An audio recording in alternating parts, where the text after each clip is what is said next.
Okay, for anyone who is replacing or fixing the door latch on a 2004 Toyota Sienna, where it opens just fine with the handle, but not with the buttons, either the power buttons or on the key fob, it is this unit right here that goes bad. There is a motor, and some people like to take this whole thing apart and replace just the motor to save themselves 60 bucks, you know, buying a $30 motor or $10 motor instead of a $70, $100 part.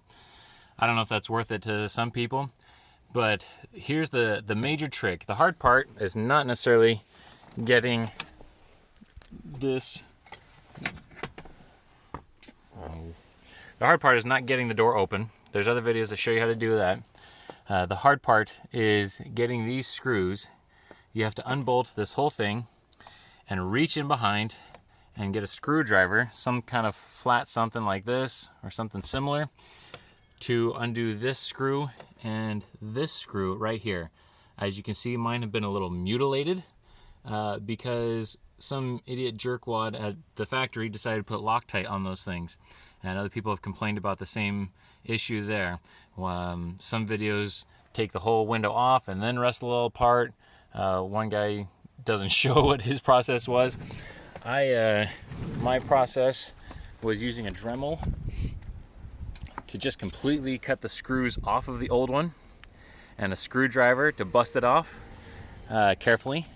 And then there's still these brass casings on the screw, and to get those off, I cut some slits in with my Dremel with a cut-off wheel, and used a flathead screwdriver and a butane torch with the flame on the lowest setting. So once all the plastic was out of the way and this thing was out of the way, and it's just screws being locked in place with these brass casings from the inside of the old part.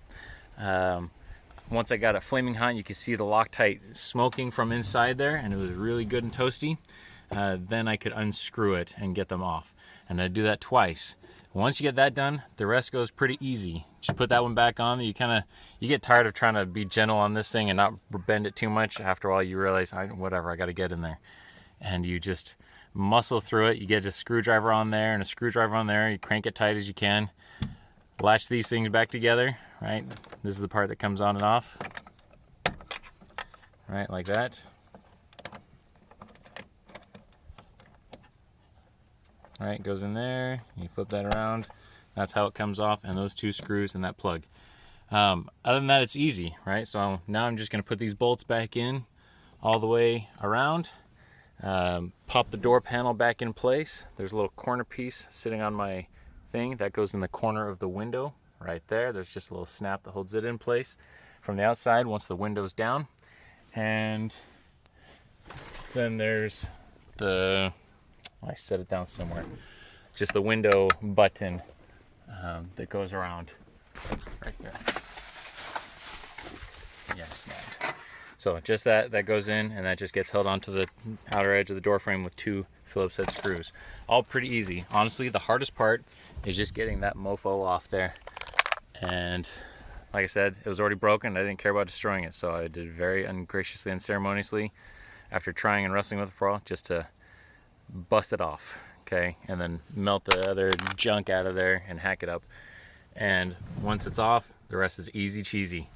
All right, good luck. Hope that helps.